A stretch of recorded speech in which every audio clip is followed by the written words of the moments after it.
So tomorrow, when you arrive, those of you that are coming to the Joy of Missing Out, the JOMO program tomorrow morning, so we're going to ask you that once you get there, unless you have an emergency, to turn your phones and your technology off for the whole 4 hours that we're there. But now that you're here, I'm going to actually engage you a little bit on the PowerPoint. Tomorrow there is no PowerPoint.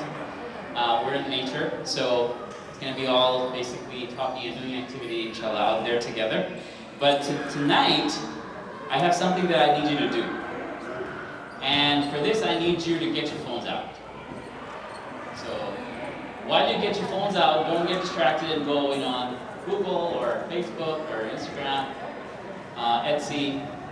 Just wait for that for later this weekend. For now, go to this website, menti.com, menti, M-E-N-T-I, menti.com, and punch in that code, no space, all together. 77 35 0149. 77 35 0149. Okay? Everybody got it? Okay. If you got it, then help the person next to you, please, inshallah. Once you get in, don't answer it yet, let me explain the question. Once you're there, hold on. I'll explain the question once you're there, okay?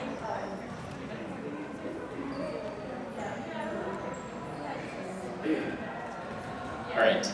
Okay. So the question is, how are you arriving right now? Question is, how I just arrived, just landed, grabbed my box from the carousel and just ran, and mashallah, Sister Gimi and Sister Amal had, my wife and I arrived, and they gave us a, this really amazing ride to the masjid. We were here like super fast. So I was so impressed, mashallah. So, but how am I arriving right now with you all? How am I arriving? Where's my heart? Where's my mind? Where's my body? Oftentimes, when we arrive, are we fully there? When we arrive, when we get somewhere, are we fully there? Are we there? Are you there? Like when you get home from work, and you're sitting down with your wife, or your child, your daughter runs up to you. What's her name? No, is that your daughter? That's your daughter. Okay, mashallah. All right, so your daughter, your son, they run up to you, and they want to say something to you. Are you fully there? Are you there? Depends on when, who, how, where your mind is, right? What about the sisters? Sisters, are you there? Not all the time, right? Sometimes our body is in one place and our mind is somewhere else. Somewhere else. All right. So what I want you to do for this, those of you that haven't answered this yet, is just sit for a minute and as if you're fully arriving in this space together. Right here, all of you, just take a deep breath and you are arriving in the masjid, in the house of Allah, and one word. Just be real. You don't have to sugarcoat it, just be real. Just check in and see, what is one word that would describe your mind? What would be a word that would describe how you're feeling in your body? And what would be a word that would describe or capture feelings or thoughts in your heart? What is that one word? How are you arriving right now? It's just an exercise. It's a mindful arrival exercise, just for you to check in. You don't have to do it right or wrong. It's just be authentic and see what it is that's present in your mind, in your body, in your heart, and share it with us. Even if it is challenging, even if it's difficult, even if it seems negative, doesn't matter. Just go ahead and put that word in. So there are 3 boxes. There should be 3 boxes. One box is for the mind, and then one for the body, and one for the heart.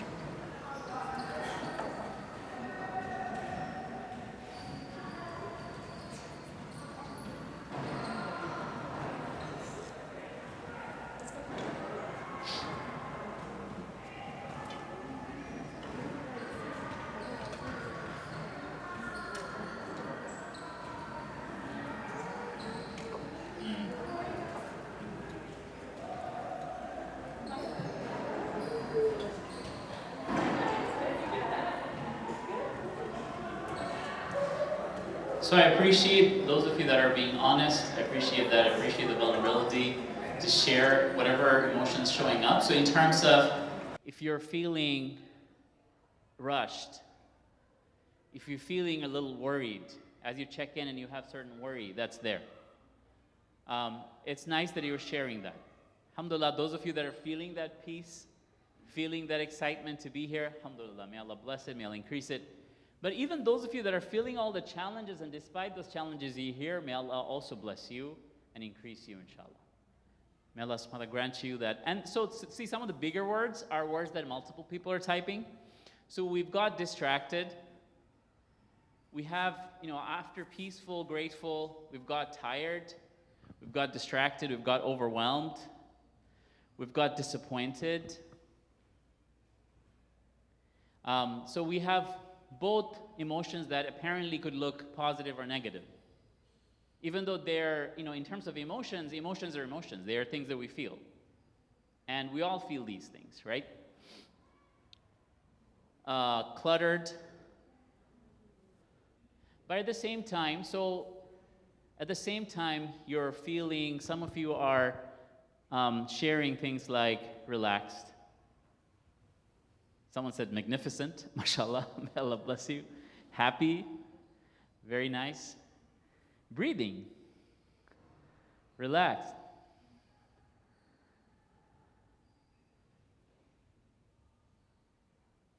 Yeah, so let's take a moment, let's just take a moment and just think about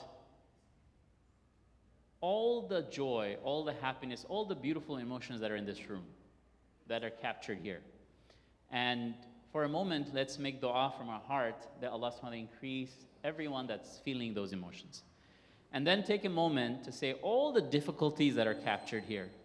May Allah subhanahu wa ta'ala grant afiyah, and may Allah subhanahu wa ta'ala give us tawfiq to be aware and to also rise and thrive despite, those emotions, because as humans, we all feel those emotions. So just for a moment, take a minute of silence to make dua for everybody in the room.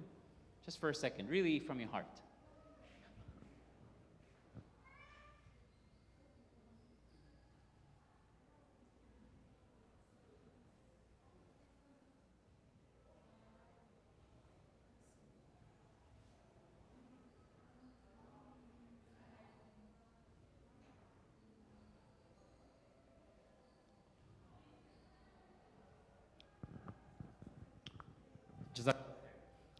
So, mindfulness, it starts with awareness. It starts with awareness. The first step before you can change is that you have to be aware. Can you change if you're not aware? Like you are on a wrong path. You're driving and you're going completely the other direction, but you're not aware. You're thinking that I'm going the right direction. No one told you, there is no Google Maps. You think you're going the right direction, but actually you're going completely the opposite direction. And you're not even aware. Can you make a change? Will you make a U-turn? Will you take an exit and take a U-turn if you don't even know? Will you do it? So this is why awareness is the foundation. Awareness is the foundation for change. That's why Allah subhanahu wa ta'ala over and over talks about awareness in the Quran. That we have to have this awareness, this consciousness of Allah subhanahu wa ta'ala. This awareness will bring us back. This awareness will bring us back. This awareness will help us regulate the emotions. Do you know what happens when you start saying, I feel sad? Somebody said sad. There was a small word there. It said sad. Somebody says, I am experiencing sadness. Okay? When you say that, do you know what happens to your brain? So as soon as you name an emotion, there has been research, multiple research, one of them from Matthew Lieberman's lab in UCLA, and they found that when the little child is throwing a tantrum and they have no idea what's really happening, they're throwing a tantrum and they have no idea what's really happening, and you were trying to calm them down, but they're not coming down. They're just throwing things and they're making noise and they're hitting people. As soon as that child, you're able to teach that child to understand what emotion they're going through. If they say, I am feeling angry, or I'm feeling upset, or I'm experiencing this emotion. As soon as you say that, the research shows automatically your brain's prefrontal cortex, the rational part of the brain, it activates. Did that just go off? The rational part of the brain activates, and automatically your brain, your rational part of the brain, tries to down-regulate the emotional center of your brain. So the emotions that you're feeling, all of a sudden, as soon as you're aware of that emotion, all of a sudden you're getting help without even knowing. Without even knowing. So what do we do in our deen? Whenever we're feeling something, feeling any type of emotions, what do? Something intuitively we do is we make dua, right? We say that Allah, Rabbi inni massani yadur, or innama ashku bathi wa huzni ila Allah. As soon as we are talking about the emotions or difficulties we're going through and we express it to Allah subhanahu wa ta'ala, we know that spiritually, we're not supposed to rely on just ourselves, but Allah has programmed it within our body. And neuroscientists or brain and behavioral science is starting to see that the awareness is actually the foundation for healing. Just to know and be aware, it's the foundation for healing. But that healing comes, as we know from the Islamic spiritual psychology, through our relationship and connection with Allah subhanahu wa ta'ala, when we channel that awareness to Allah. But first, you have to be aware. If you're not even aware, then you're not going to be able to change. If you don't even know where you are, you're not going to know where to go. It's like a taxi driver. You call a taxi and you're just walking on the road and someone comes and says, do you need a ride? It's like, yes, I need a ride. Where do you want to go? Like, I do not know. Where are you coming from? I don't know. Do you think anybody's going to pick you up? This person's crazy. No one's going to pick you up. So you got to know where you're coming from and you got to know where you're going. You need to have that awareness. It's important. That's why the mindful arrival, whenever you're feeling any type of difficulty, tonight we want to talk about overwhelm. Whenever you're feeling overwhelmed, recently with my team at Productive Muslim, we're doing a masterclass, mindfulness masterclass, and we're talking about, okay, we're going to write about how to follow the Prophet in what aspect in this Rabiul Awwal. Every Rabiul Awwal, there's a different theme. Our scholars talk about the life of the Prophet ﷺ. How do we revive the Sunnah of the Prophet ﷺ? But before we do that, what is it that we're going to focus on this Rabiul Awwal? And as we're talking to our team and we're asking everybody, what are you guys all feeling? And everybody said that we're all feeling overwhelmed. We're feeling there's just too much going on. We're nonstop. Work hours are all over the place. We're not having time to really focus. We're really feeling overwhelmed. So this Rabiul Awwal, as we're getting ready for Rabiul Awwal to come, special time we remember the Prophet ﷺ, even though we don't have to make it only for that time, but the class that I'm going to teach happens to be at that time. So we said, how do we then follow the Prophet ﷺ? How do you follow the heart of the Prophet ﷺ to address overwhelm? What do we do? What qualities do we need? And of course, tonight I don't have time for that, but I am going to talk about something really important that can help, and that's a start. And inshallah, we'll dive more into it tomorrow morning at the JOMO event. Let me see if this lets me present it. Is there a clicker? Does this work?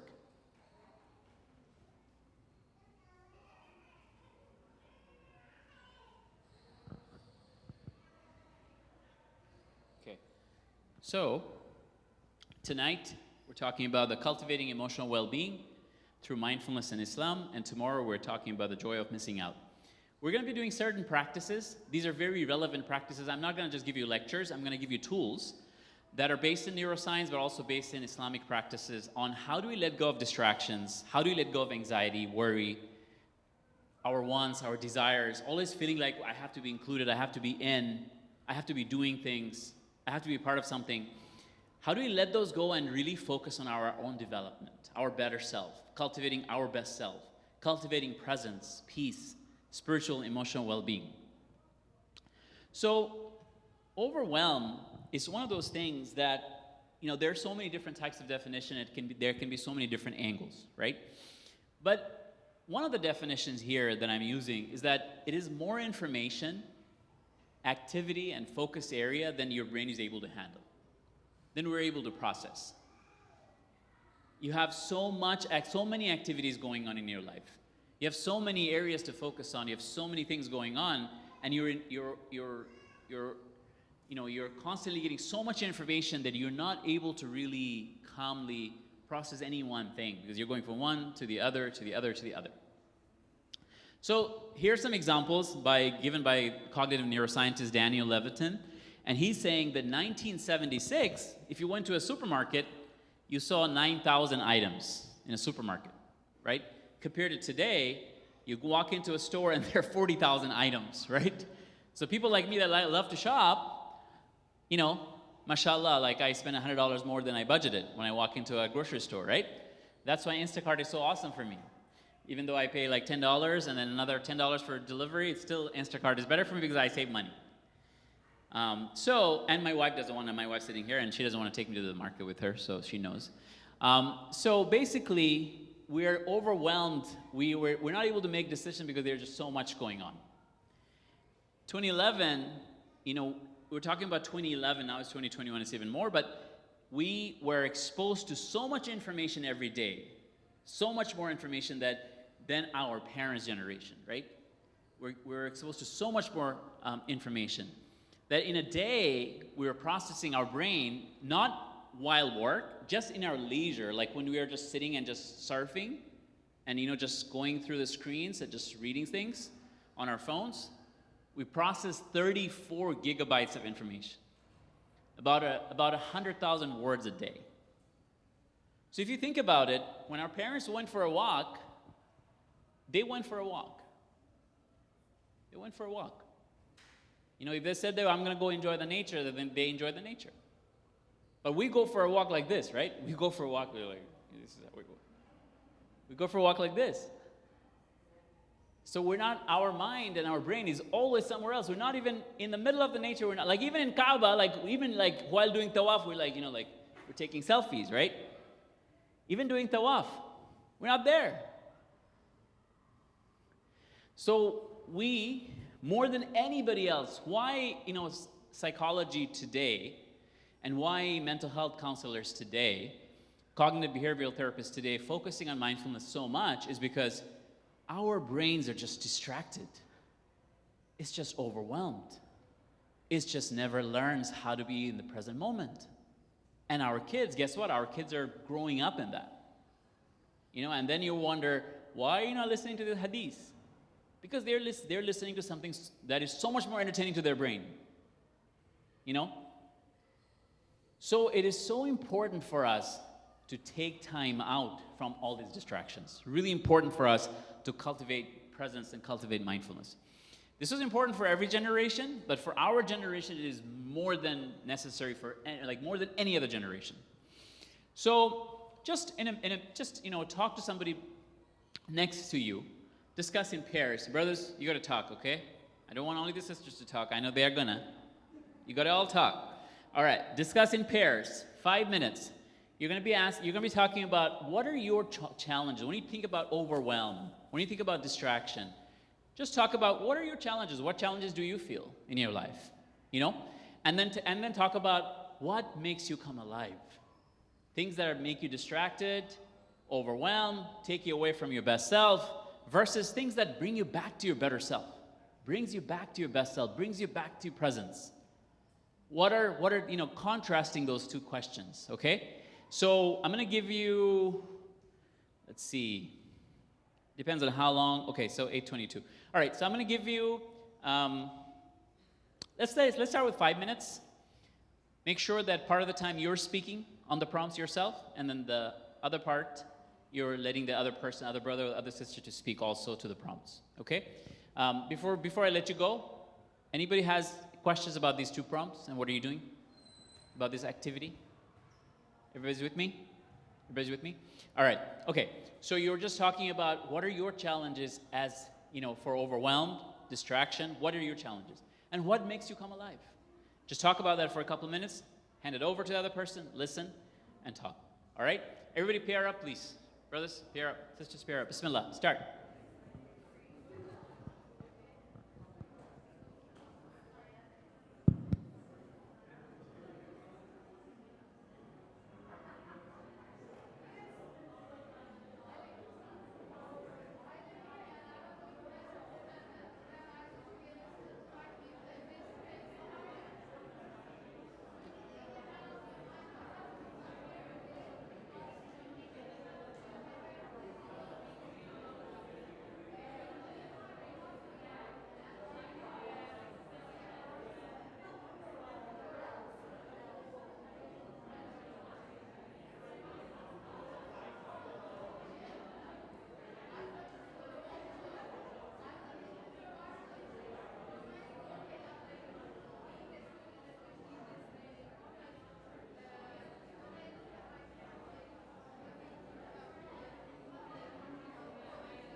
Assalamualaikum. Can you guys hear me?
Assalamualaikum. So the second person should be speaking now, and take another minute to wrap up your thoughts, inshallah.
All right.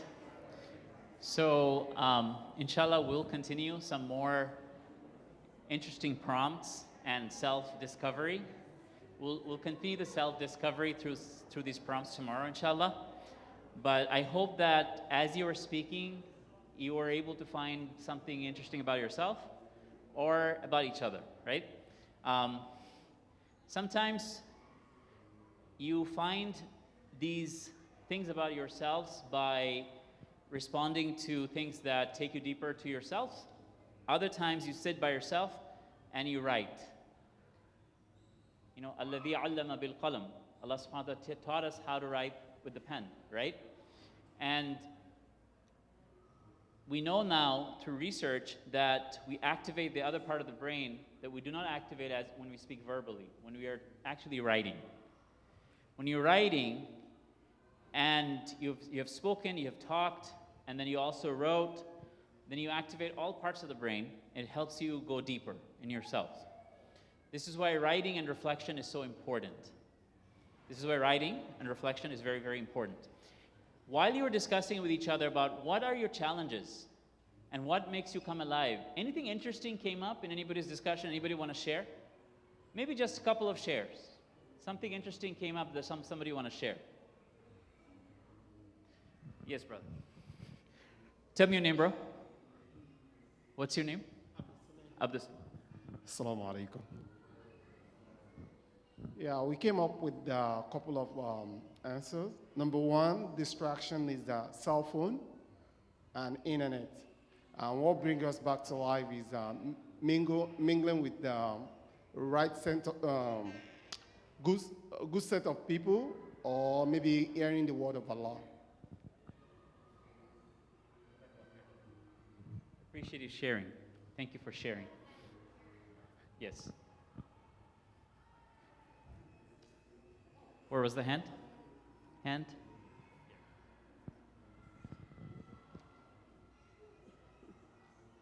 Assalamu alaikum, I'm Sister Khadija.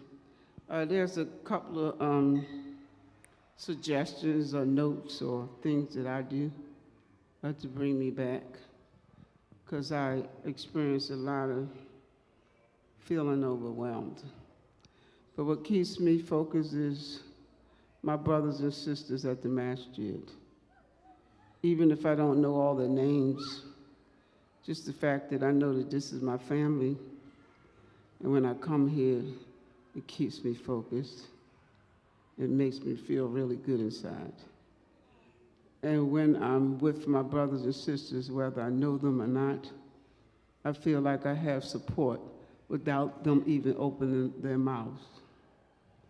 So my reflection of being a Muslim and knowing that Allah is always with us, like Prophet Muhammad, peace and blessings upon him, said to one of the companions, and I'm not a scholar, I'm just trying to remember it.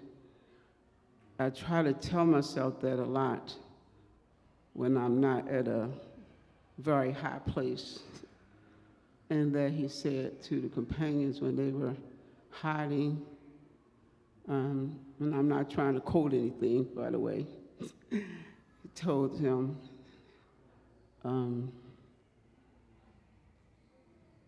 he reminded him not to be afraid because Allah is with us. So when I make du'as, I try to include that so that I can remember. Because in our minds, we talk about mindfulness, we have the distractions, but at the same time, we have a bigger thing than that, forgiveness. So the good things that can keep us going and bring us back can always leave us. And we have to be mindful and bring them back. The other thing, and I know you want to close, is that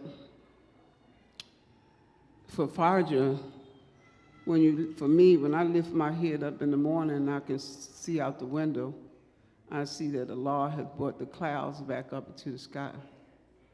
I say, Alhamdulillah, because that brings me back to focus. And I got another day in this world to worship my Lord. The last thing I'll say, and there's other things, that when I leave the masjid, some of you may laugh, I don't know, but if you do, that's good. Enjoy the moment.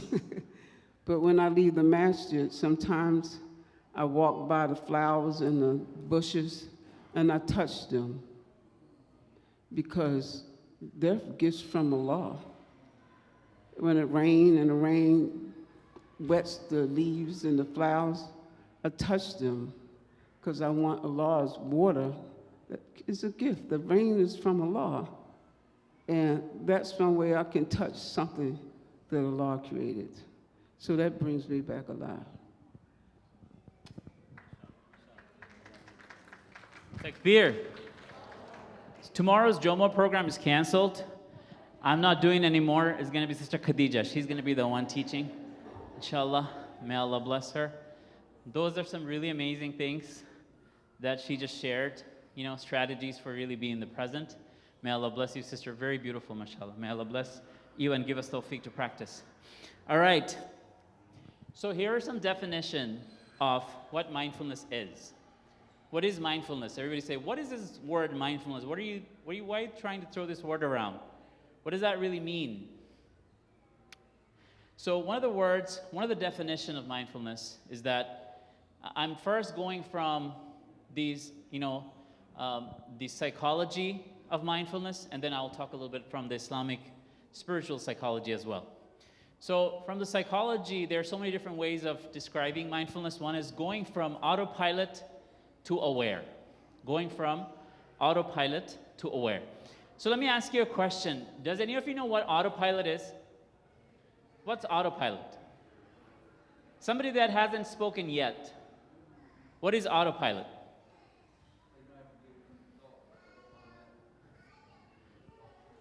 What's autopilot? Anybody want to tell me what autopilot is?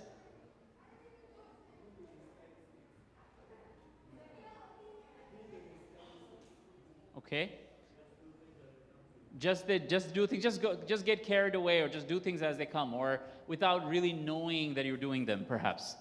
Autopilot are things that you do out of habit.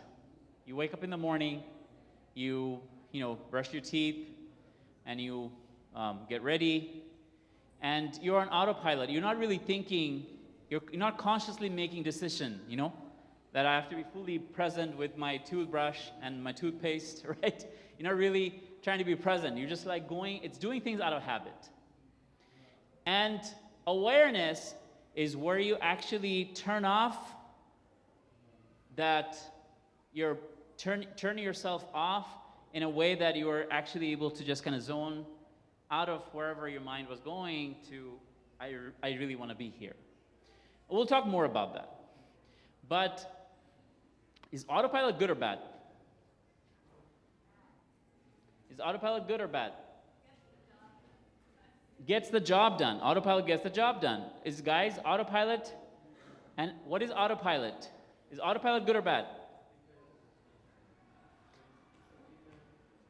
Depends. Okay, that's a really good answer. It depends. Allah subhanahu wa ta'ala gave us autopilot so we don't have to actively think about everything we do, right? So autopilot is actually a blessing for certain things, right? But is autopilot a blessing when you say Allahu Akbar stand in salah? No, then your mind's going to be somewhere else, right? You just came out of your gaming. What game do you like to play? What's your most favorite game? Battlefield. So you came right out of Battlefield and said Allahu Akbar. Where's your mind? Over there. Do you need to turn off your autopilot? Yeah.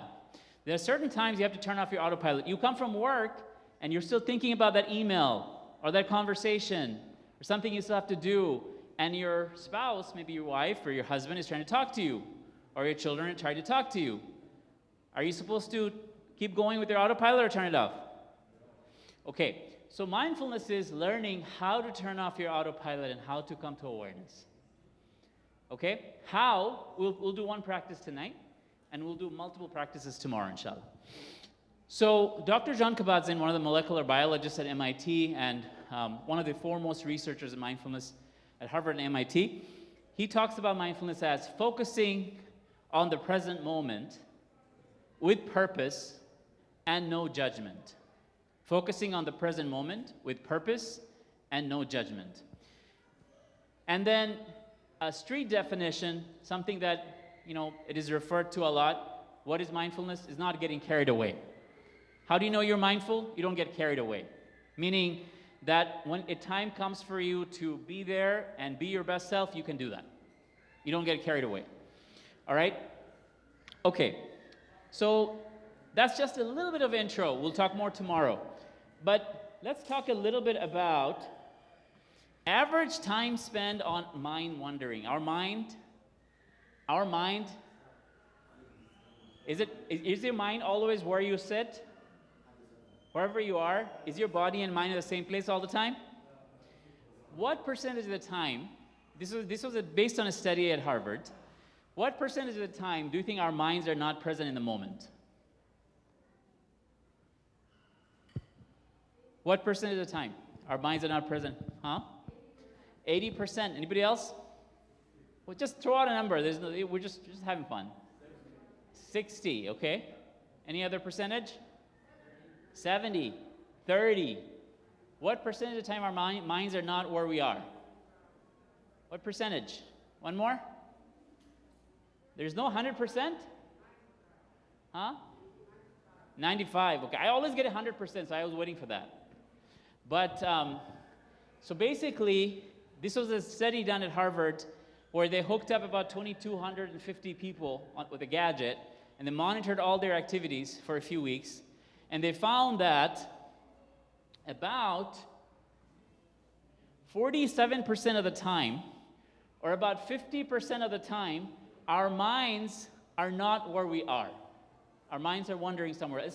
This is not the type of mind wandering that you want to happen. Like, I went to Hawaii and that was so beautiful, or I went to the masjid of the Prophet ﷺ. That's a different type of mind. We're not talking about that. We're talking about where you want to be there, but you can't be because your mind is getting distracted. So we spend half of our awake life not being present in the moment. How much time? Half of our awake life we spend not being where we are. So what does that do to our salah? What does that do to our Quran? What does that do to our adhkar? What does that do to our dua? What does that do to our family relationship? What does that do to when we're trying to listen to our parents are trying to say something to us? So this is why it's so important to us as Muslims. Yeah.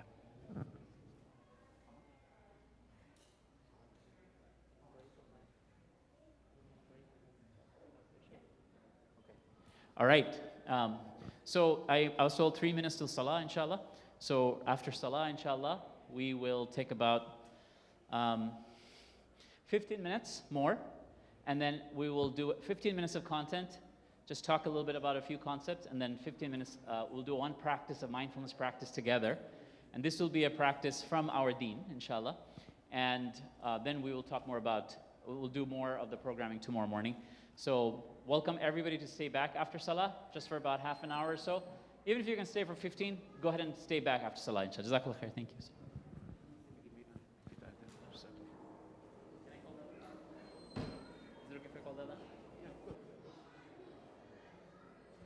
Okay, I think our crowd's coming back here. Some of them are still finishing Salah, so we'll give them a minute. So how many of you want to go home right now? If everybody raises his hand, then I'm done. Subhanallah bihamdihi, subhanakallah bihamdik. I'm good to go. How many of you want to stay here for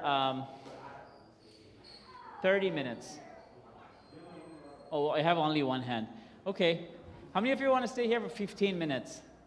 So let's do 15 versus 30. How many of you want to stay for 15? That means I'm going to cut my slides in half. Okay. How many of you want to stay for 30 and we wrap it up for sure? Yes? Does that mean that these are the hands that actually had dinner before you came? That is probably what is happening. All right.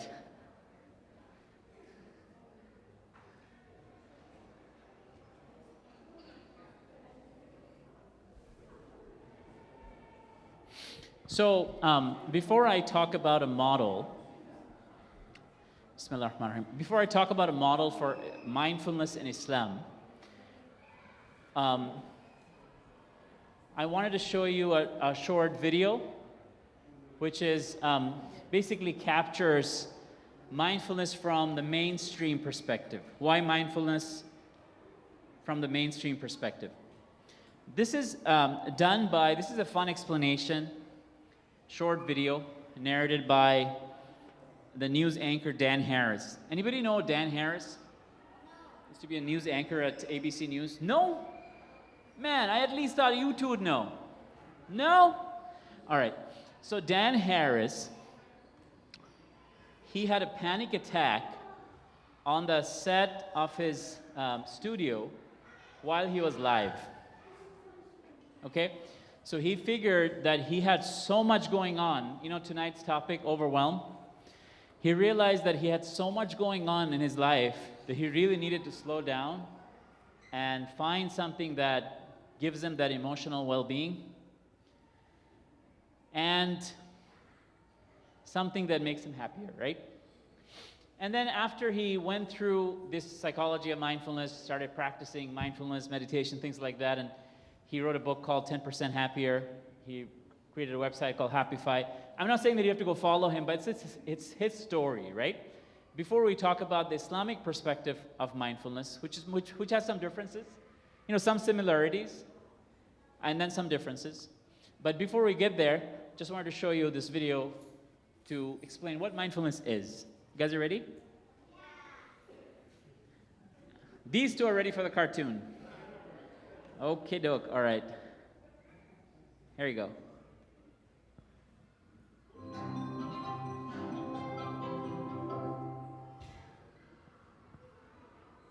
You may have heard this word mindfulness. It's become something of a buzz phrase of late. I'm going to give you one simple, serviceable definition, which is this. Mindfulness is the ability to know what's happening in your head at any given moment without getting carried away by it. Imagine how useful this could be. Just as an example, you're driving down the road and somebody cuts you off in traffic. How do you normally react? I think most of us, we normally react by having a thought, which is, I'm pissed. And then what happens next? You immediately, habitually, reflexively inhabit that thought. You actually become pissed. There's no buffer between the stimulus and your reaction.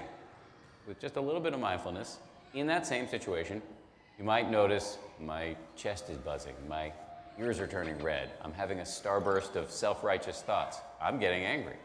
But you don't necessarily have to act on it and chase that person down the road, screaming at them with your kids in the back of the car thinking you've gone nuts. Now, you might be thinking, don't I need to get angry sometimes? Aren't I justified? I would say yes, but probably not as much as you think. The proposition here is not that you should be rendered by mindfulness into some lifeless, non-judgmental blob. The proposition is that you should learn how to respond wisely to things that happen to you, rather than just reacting blindly. And that, my friends, is a superpower. How do you get it? The way to get it is through meditation. I believe that meditation and mindfulness are the next big public health revolution. In the 1940s, if you told somebody you were going running, they would have said, who's chasing you? But then what happened next? The scientists swooped in, they showed that physical exercise is really good for you, and now all of us do it, and if we don't, we feel guilty about it. And that's where I think we're headed with mindfulness and meditation. It's going to join the pantheon of no-brainers like brushing your teeth, eating well, and taking the meds your doctor prescribed for you. Let me just close by saying, mindfulness is not going to solve all of your problems. It's not going to render your life a nonstop parade of unicorns and rainbows. Nonetheless, this is a superpower, and one that is accessible by you immediately.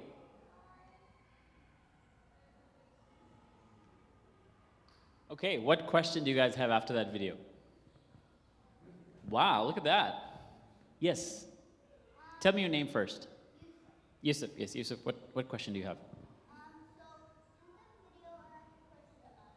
Yes.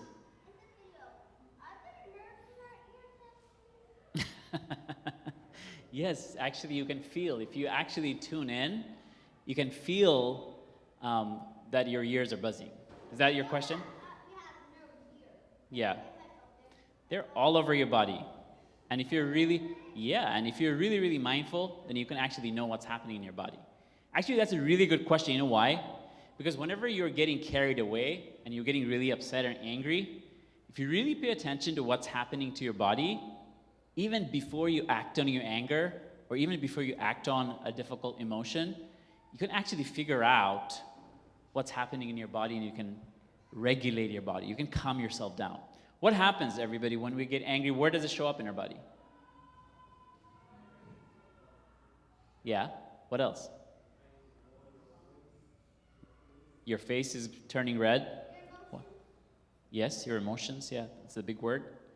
What else? What else happens in our body? Palm sweating, right? So just by paying attention to your body and how you're reacting to it, you're able to down-regulate your emotions. So that's a really good question, Yusuf. But what other questions do we have about mindfulness, meditation? What Dan Harris just talked about. I'm going to go into the Islamic model, but before I do, I just wanted to ask you about what have we covered so far? About 50% of the time, our minds are wandering. We're exposed to way more information. We're processing 34 gigabytes of information a day, just when we're not working every day. Our minds are overwhelmed, and we're not able to really focus, and half the time that wherever we are, our mind's not there, somewhere else. We're trying to figure out, how do we then bring our mind back to the current moment? How do we not get carried away? How do we, as Muslims, it has spiritual implications, because we want to be present in our salah, we want to be present in our Quran, we want to be present in our adhkar, with our families. But as a human being, we live in a very difficult time where we are constantly bombarded with all these distractions. So how do we then, like Dan Harris, he went and he figured out that I was overwhelmed with so much going on in my life. I need to slow down. I need to learn how to be in the present moment. I need to find my peace. I need to find my happiness. So he went for mindfulness and meditation. I'm going to go over mindfulness meditation from an Islamic perspective.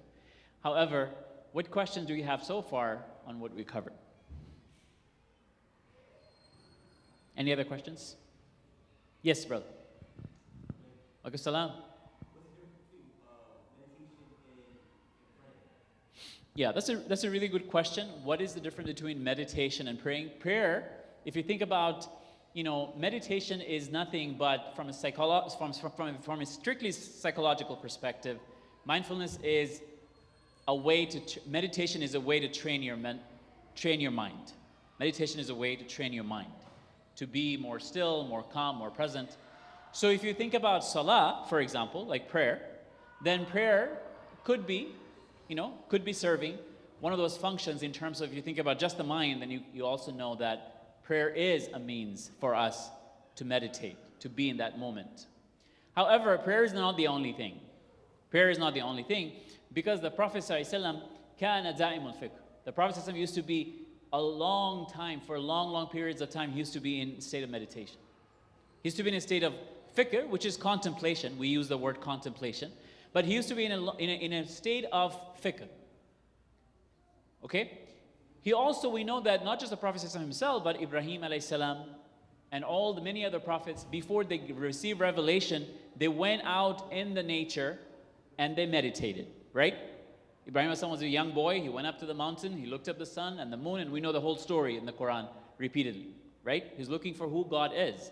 Oh, I think this moon is the God. No, the moon sets, the sun rises, the sun is the God. No, the sun is not the God. So he's looking for it, and he's reflecting on it, and he's out there searching for it. Prophet ﷺ went out, and he was in a state of mindfulness and meditation, disconnecting himself from all the distractions, all the overwhelm of the community, the society, and really trying to find his presence, really trying to find his peace, and contemplating and reflecting. So Imam Ghazali rahimahullah, one of the masters of Islamic spiritual psychology that is quoted today by many Islamic psychologists, he talked about various ways of practicing mindfulness. And he mentions 4 different ways. How many? 4. We'll do one of those now. 4 different ways. One of those, he says, is he says these 4 are in addition to salah. So he's not counting salah in mindfulness or meditation. He's saying salah is even greater than them. But he's saying these 4 train us to be present. These 4 train us to be really grounded. These 4 train us to find our inner peace. What are those for? Number one, he says that our morning and evening adhkar. You know, we make adhkar, dhikr, astaghfirullah, astaghfirullah, we make dhikr, adhkar. He says that's one of the ways to be mindful as Muslims. Second thing he says is that our recitation of the Quran. He says that there is, when you recite the Quran and really be, it's called, the word for Quran is tadabbur, where you're reflecting on the Quran, right? Then the third thing he says is dua, that you're pouring your heart out and really be present with God, with your prayer, with your dua. And then the fourth thing Imam Ghazali mentions is actually directly related to fikr or tafakkur or contemplation, reflection, which can fall directly under sitting and meditating, reflecting, right? So these are four things he says that a Muslim should be using every day to really learn to be mindful, really learn to be present. Has there ever been a time in your life, like in the morning, you do adhkar or you do Quran and you forgot? One morning you got up and you didn't do your Quran or you didn't finish your adhkar, right? What happens to that day? What happens? Or you didn't do your tahajjud if you do it every day. And you didn't do it one morning. What happened? What happened that day? Anybody can relate? The day feels off balance, right? You feel like you're not able to, focus in anything the rest of the day. You miss your adhkar in the morning, and the whole day you're off. You're like, something is happening. I'm not there. I'm not able to really focus. So it's really, those are the things that brings us back to our best self, So I want to show you a little bit about, this difference between mindfulness from a psychology or the worldly perspective, why Dan Harris or people like them, they might have a deeper meaning or reason for it, but generally, in the psychological field, it's about mental well-being, mental health, emotional well-being, emotional life skills, learning to let go of difficult emotions, overcoming depression, anxiety even. In cognitive behavioral therapy, it's used, mindfulness is used. But Islamically, what are some differences, right? So one of them is that, first and foremost, in Islam, mindfulness is definitely directly related to Allah subhanahu wa ta'ala. When we talk about mindfulness, there is no going away from Allah, right? First time when I went, and I attended my first mindfulness session just maybe about 3-4 years ago. My graduate studies is in leadership and emotional intelligence development. So I started creating programs around teaching kids about emotional life skills. That's how I started, right? And then I wanted to teach the parents and the teachers, and then I started learning more about the neuroscience of mindfulness. And then when I went to one of these trainings, and as they were saying, breathing, it activates your parasympathetic system. It calms you down. It helps you, it flows, it gives you more oxygen, it gives you the ability to activate the rational part of the brain. So the breath is a really important tool to do meditation or mindfulness practice. But as they're doing this, telling me to do the breathing, as a Muslim, what happens to me when they're telling me to breathe? Can I do that without thinking about Allah subhanahu wa ta'ala? There's no way. As they're telling me to do this, I'm just thinking about Allah. So there is a Muslim, once you have said La ilaha illallah, it is very difficult for you to divorce Allah subhanahu wa ta'ala from your mindfulness or meditation practice, because that just takes you right back to being present with Allah subhanahu wa ta'ala. The second thing is, worldly mindfulness, it's concerned with emotional well-being, okay? And Islamically, it is concerned with spiritual well-being. That it's not just, we're not just a 2D, we're not just a mind and a body, but we're a mind, body, and a soul. We have the ruh, we have a qalb, we have a spiritual heart that's connected to our physical heart. So it's not just the mind and body, but there is a three-dimensional aspect in Islam.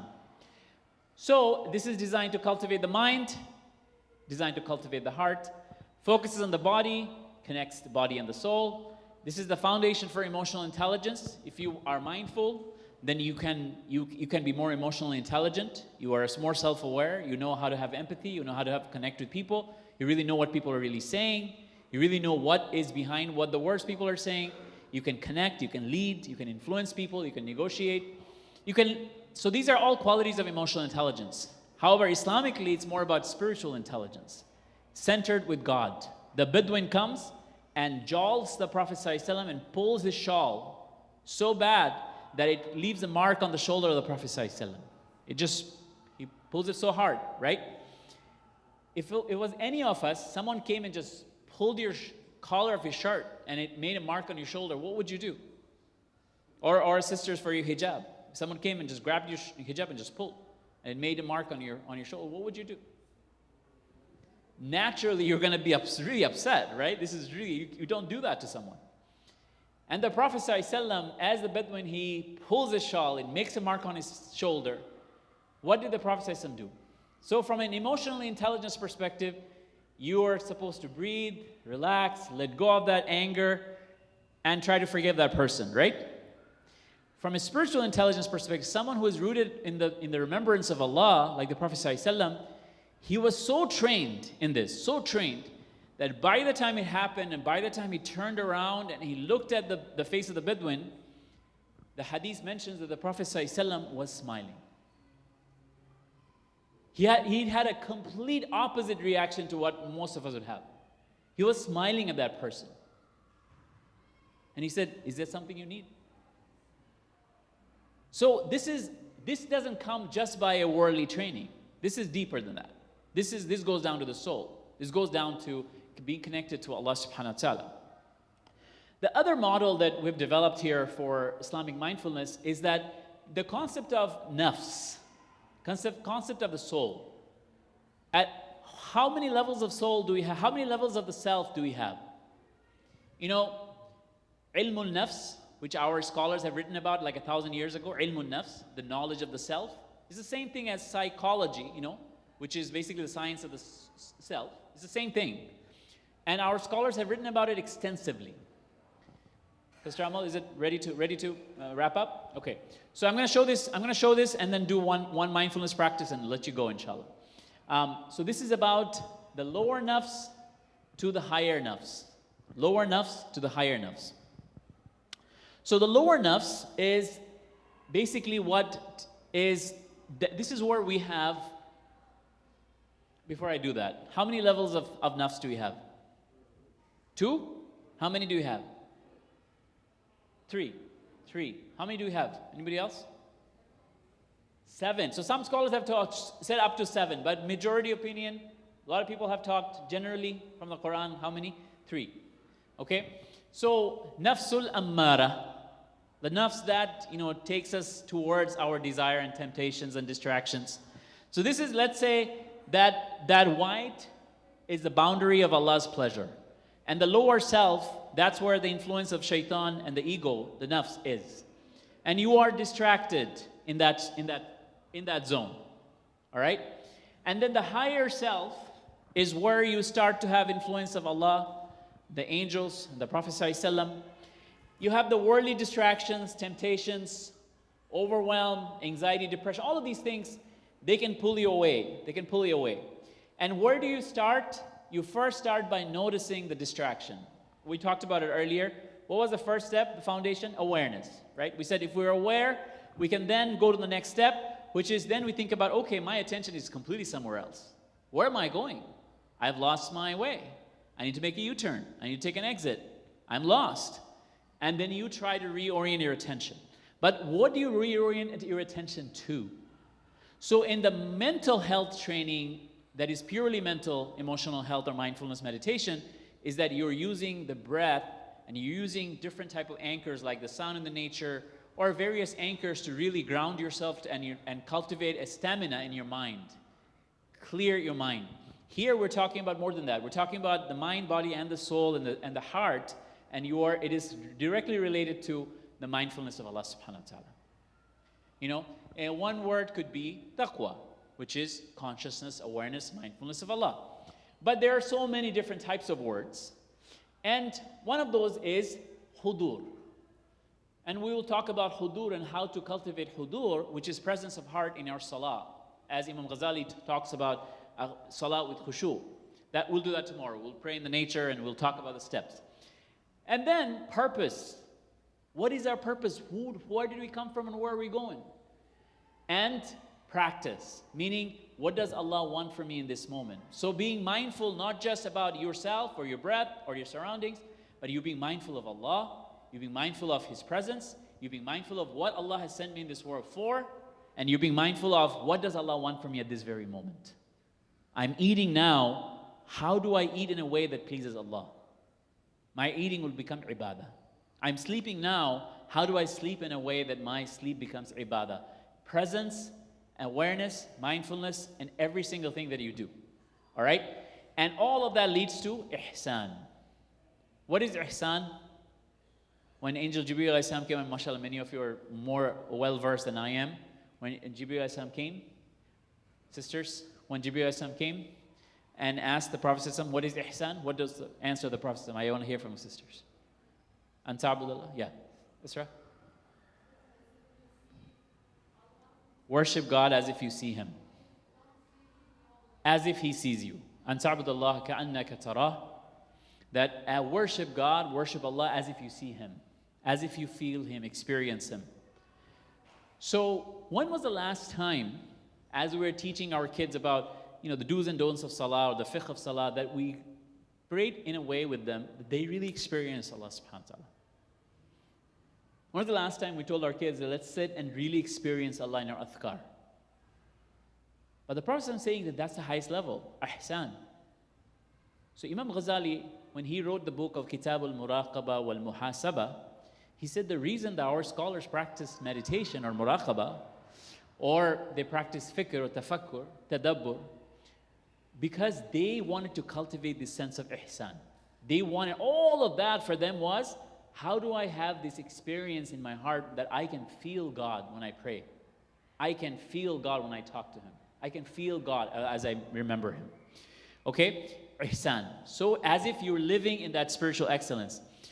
If you have stayed this long, stay for 10 more minutes because we're going to do one practice of just, a tafakkur on one of the names of Allah, as-salam. But if you live in this world, in that proximity of Allah, in the presence of Allah, then what happens in the hereafter? The Prophet said that you will die in the way that you lived. And you'll be raised in the way that you died. So the hereafter is just mirroring this world. If you live in this world in the pleasure and presence and proximity of Allah and the Messenger ﷺ, then what's going to be the next life? Same thing. You'll be in the presence and the pleasure and the proximity of Allah subhanahu wa ta'ala and the Prophet ﷺ. So this is another model, Islamic model of mindfulness that takes us back from the temptations of this world, the distractions of this world, reorienting, noticing distraction, reorienting attention, coming back to God. And we're going to have that downward pull, but then we keep coming back and keep doing the things that takes us back to ihsan. Until, we go from nafsul ammara to nafsul lawama, where we're taking account, up till nafsul mutma'inna, where we're fully content with Allah subhanahu wa ta'ala. So let's do one practice. We'll do a practice of sitting and reflecting. These practices are now being introduced into Islamic psychotherapy. Any of you know Dr. Rania Awad at Stanford, or Dr. Abdullah Rahman at Cambridge Islamic College. So these Islamic psychologists, as they've seen that in mental health field, if you go walk into a mental health counselor's office, they're doing these practices to help you calm down or help you let go, right? So they're starting to figure out what tradition. We have a very rich tradition in our deen that, it could be adhkar, it could be ayahs of the Quran, it could be du'as. But also, one of the traditions is the names of Allah. Reflecting and making tafakkur on the names of Allah subhanahu wa ta'ala. So we'll do one practice. Do it with me, inshallah. I'm gonna lead you through the practice, inshallah, mindfulness practice, and we'll let you go. But before I let you go, here is the last slide I want to show you. Here is the last slide I want to show you. All right. Tomorrow, what are we doing? 8 a.m. sharp. We're going to be at, what is the name of the park again? Okay. Did everybody hear, Sister Amal? Okay. So we're going to be at the park 8 a.m. sharp, and we're going to first learn about how to let go of all the distractions, difficulties, what are some practices we can do. How to cultivate ourselves in silence. Jabir radiallahu anhu said that the Prophet used to be in silence for long periods of time. What do we do when we're silent? How do we do an Islamic contemplation? How do you eat? We'll have a practice of mindful eating. This is all about the joy of missing out. You're missing out from all the distractions, technology, phone, everything else that's going on, and you're just really being in the nature and connecting to Allah subhanahu wa ta'ala. Mindful eating, we're going to practice mindful wudu from Imam Ghazali's book, Kitab al-Asar al-Wudu, The Secrets of Wudu. And then we're going to practice from Imam Ghazali's book, Kitab al-Asar al-Salah, like Secrets of Salah, mindful Salah, khushu. And then we'll go do a mindful walk in the nature. We'll have some individual journaling reflections, some group reflections. So we'll be doing that between 8 and 12, inshallah. We'll wrap up around 12:15 with dua. So we'd love to invite all of you to come, inshallah. But nobody below 15 is allowed tomorrow. Because, these are practices, we're actually doing activities, and we're going deep. So 15 and up, I think, right? 15 and up. And be there at 8 a.m. sharp, so we'll start right on time, inshallah. With that, stay with me for this practice, and then you can go, inshallah. Jazakumullah khair. All right, for this practice, Allahumma Sayyidina Muhammad, we'll do a practice of tafakkur. We'll just reflect on the name of Allah, As-Salam. The name of Allah we'll focus on is As-Salam. Okay? For this practice, if you're able to sit down on the ground and be in a state of at-tahiyyat, if you're able to face qibla, these are some sunnahs, we do for adhkar. So this is nothing but a form of dhikr, However, this is a mindfulness practice. This is a tafakkur practice. If you have never done it, you might feel like this is something new, but this is not new. Trust me. There are books and books written about this. We're just unearthing those books and we're connecting them to Islamic psychotherapy. So the intention you're making for this practice is that Allah says in the Quran, وَلِلَّهِ الْأَسْمَاءُ الْحُسْنَى فَادْعُوهُ بِهَا. That Allah has many beautiful names. Call upon Him through these beautiful names. Call upon Allah through these beautiful names. And our scholars have said that nothing increases the iman more than the names and attributes of Allah. And even our scholars have mentioned that the names and attributes of Allah are half of Tawheed. Because if you don't know who Allah is, how are you going to worship Him? So the half of Tawheed is knowing Allah. And the other half is worshipping Him. إِلَّا لِيَعْبُدُونَ وَمَا خَلَقْتُ الْجِنَّ وَالْإِنسَ إِلَّا لِيَعْبُدُونَ. Ibn Abbas radiallahu anhu mentioned that إِلَّا لِيَعْبُدُونَ, that I have not created human beings and jinn except for worship. By إِلَّا لِيَعْبُدُونَ, Ibn Abbas radiallahu anhu mentioned that Allah means إِلَّا لِيَعْرِفُونَ, to know Him, to recognize Him. All right, so these 99 names are ways that we can connect with Allah. So let's get in our posture. The reason that the posture is important is because there has been an emerging body of science that is showing that a good posture helps you be more alert. So if you sit up, I normally say that nothing beats sunnah, right? So sit at the tahiyyat position first, then relax, it's okay. But sit up in a way that your body, your back, you have, your back, your spine is arched. So arch your upper back just a little bit, not too much, but just a little bit. You know that when you sit like this on your laptop, what happens? Just when you sit like this, it puts 50 extra pounds of pressure in your spine. And you are as old as your spine. If your spine gets old, if you have pain in your spine or problems in your nerve in your spine, if every other organ is going well, it's not going to help. Because you're not going to be able to get up and move. So it's really important to fix our posture, right? Sitting up. And if you think about it, the Sahaba, either they were, if you think about how much salah they did and all the narration you hear, standing, or when they were sitting, So sitting up, creating a little bit of that lengthening of the upper spine, softening the lower back, placing your hands on your thighs, looking down, looking down, and either softening your gaze or closing your eyes. And see if you're able to pay attention to your heart. Just pay attention to your heart. Bring a sense of awareness of Allah in your heart. Stay with me for the next 10 minutes. If your mind goes away, slowly bring it back. Take a deep breath and bring it back to your heart. And try to bring the awareness and remembrance of Allah in your heart. Bismillah, let's start. To train the mind, follow along and keep your heart active, your eyes, your gaze lowered, and stay focused as much as you can, inshallah. It's okay if your mind wanders, just bring it back. To train the mind, we'll do a short neuroscience-based practice of activating our parasympathetic system, activating that calm through a few deep breaths. So let's take a deep breath together. Taking a deep breath in. Bismillah. And a long breath out. Let's do one more, taking a deep breath in. And a long breath out. One more time, as you take a deep breath in and exhale, a long breath out. See if you can relax your muscles in your body. Relax all the muscles in your body. Just let go. Check in with your back, your shoulder. Any pain, any difficulty, any worry, anything that you see in your body, any emotion. See if you're able to just relax it. Let it go for a minute. And quieting even our inner voice. Imam Muhasibi, one of the scholars, mentioned that sometimes our inner voice keeps speaking. So telling our inner voice, just calm down for a moment. I'm going to be remembering Allah for a moment. Really be present with Allah subhanahu wa ta'ala. Salli ala Sayyidina Muhammad. So let's now bring our mind. Just rest your mind on the breath. Where is the breath most alive in your body?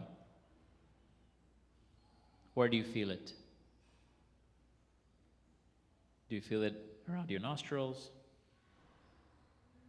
Do you feel it on your chest? Do you feel it on your abs? Wherever the breath most alive in your body, we'll call this the anchor point of your attention. We're using the breath to train our attention.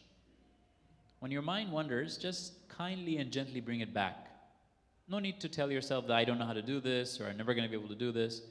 But rather just say, I'm curious and I'm doing this for the sake of learning how to be present with Allah subhanahu wa ta'ala. Now bring to mind this name of Allah, As-Salam. As-Salam. As-Salam. Just with your tongue, just a few times. Just make the dhikr of As-Salam. Ya Salam. Ya Salam. Salam is the absence of all harm and all evils.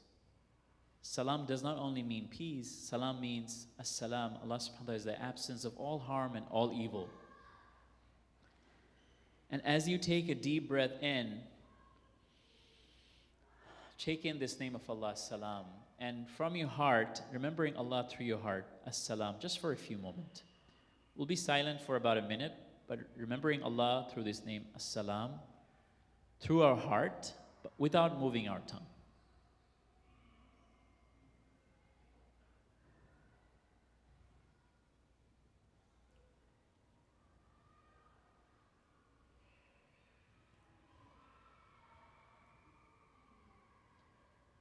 Salam is the source of all peace, all assurance, all safety, all security. All our worries, our anxieties can be replaced by peace, safety, tranquility from Allah. As-Salam. After every salah, the Prophet used to say, Allahumma anta salam, minka salam. Bring to your heart this sense of peace, the sense of visualization of what would it feel if the peace and tranquility of Allah was descending upon your heart? How would that feel?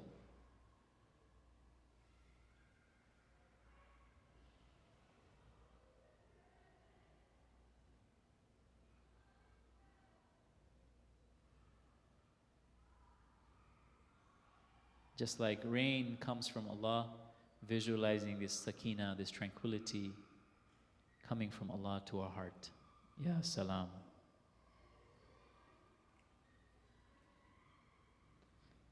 What would it feel if that peace and that tranquility would emanate from your heart to all parts of your body?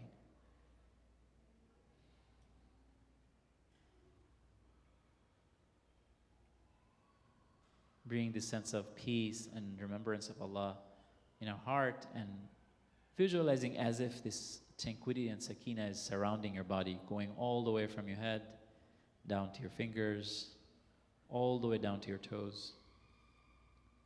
Bring a little more sense of ease in your mind. On the Day of Judgment and when we enter Jannah, Allah subhanahu wa ta'ala will greet us with salam. Tahiyyatuhum yawma yalqawnahu salam. When they meet Him, Allah, they will be greeted with peace, salam. Before we close this practice, Allah subhanahu wa ta'ala says in Hadith Qudsi, I am with my servant as He thinks of me. What type of expectation do we have from Allah? If we ask Allah that, Allah, you're as-salam, and our expectation from you whenever I'm in difficulty is that you will send me thakina and tranquility, and you will send me salam, and you will remove all the difficulties, then Allah will deal with us according to our expectation. So just for a few moments, use this name, Ya Salam, to make dua from the bottom of your heart for any type of difficulty you have.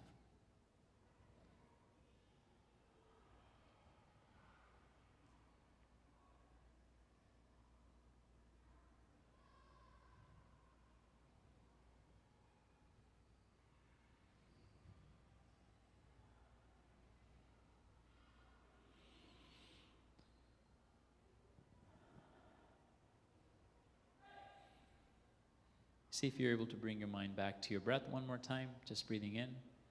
Can you keep your rest your mind and your attention on the breath for a minute?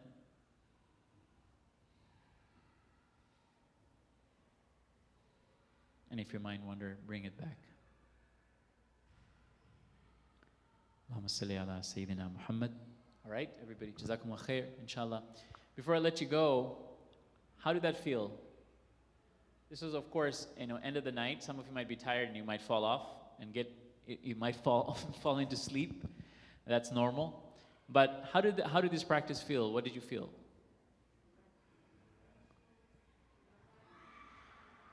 Okay. Any question about this practice? Any question about this practice? Okay. All right, inshallah. This was just an introduction to mindfulness, presence, importance of really trying to connecting ourselves with Allah subhanahu wa ta'ala, and connecting back to beautiful traditions we have in our deen, but in a way that really trains our mind and trains our heart. Because sometimes we're doing it in a way that is rote, kind of like we rote memorization, we're doing rote actions without really the heart into it. So bringing the heart into it, bringing the ihsan into it, bringing that presence of Allah into it. Inshallah, I'll see everybody at 8 o'clock tomorrow morning. Jazakumullah khair. Subhanallah bihamdi, subhanakallah bihamdik. Ashhadu an la ilaha illa anta nastaghfiruka wa natubu ilayk. Subhana rabbika rabbil izzati amma yasifun. Wa salamun al mursaleen. Alhamdulillahi rabbil alamin. Thank you.